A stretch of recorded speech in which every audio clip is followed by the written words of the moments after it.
Mga signs na mas mahusay ka na. Number 1, marami kang nabago. Nung nakaraang taon, ang pagbabago ay tanda ng pag-unlad. Huwag matakot magbago. Matakot kang manatiling dati. Number 2, dumaan ka sa mahirap na panahon. Ang pagdaan sa hirap ay mabuti.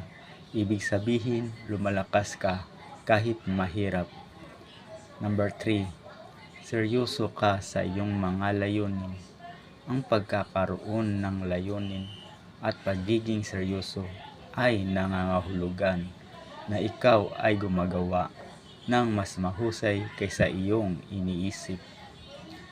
4, meron ka lang isa o dalawang malapit na kaibigan. Ang pagkakaroon ng mga malapit at maaasahang kaibigan, ito ay sinyalis na ikaw ay pinagpala kahit isang tao lang.